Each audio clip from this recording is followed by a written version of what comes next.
नमस्कार जय जगन्नाथ। आज आम बनैबा छुई आलू बेसर। मु फास्ट कड़े को गरम कर देन 4 टेबल स्पून ऑयल दे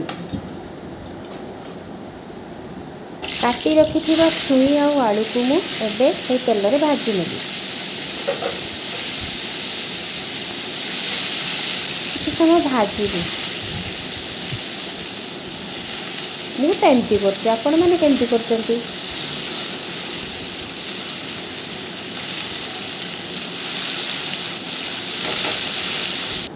आबे मु किछि लूण स्वाद अनुसार लूण किछि लूण नुह स्वाद अनुसार लूण आउ हलदी को ऐड करूँ।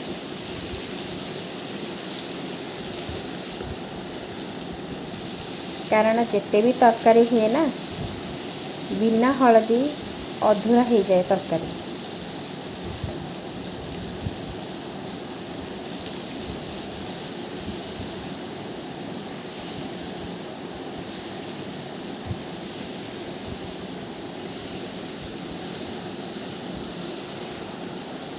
एबे मु लूण हलदी गोलेकी ताकू आउ टिके किछि समय भाजी नेबी।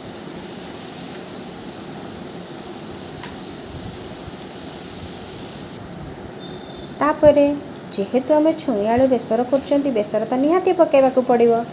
बेसर को मु 2 चम्मच दे देछि। तापरे पुणी भाजी नेली ताकू किछि समय भाजिला परे आमे लिड कवर करनबा। ए देखंतु मु किछि पानी देकी कवर करिछि। पानी देला बेले मु आपन को देखैनी किंतु टिके पानी देकी हल्का मु कवर कर लेछि। एबे लिड खोलिली देखंतु पानी भी आसी गलानी एथरे पानी भी अछि। आ टिके भाजी की सेथरे पुणी कोन करबा ना लंका गुंड टिके ऐड करबा। मु तो पछरे ही लंका गुंड पकाए। आपण माने कई आगरे पकाती कई पछरे पकाती किंतु मु पछरे लंका गुंड पकाया पे भल पाए। मत लगे कि किसी कलरफुल देखा जाए से मु पकाए। देखते एबे भी टिके रेड रेड कलर आसीगला। छुई आलू बेसर या पखाड़ सहित खाइले ही बहुत बढ़िया लगे। प्रायतः सबू ओडिया घरे यहीटा ही हुए। ये रेसिपी समस्ते ही प्राय करती। रेडी हो गला आमर छुई आलू बेसर।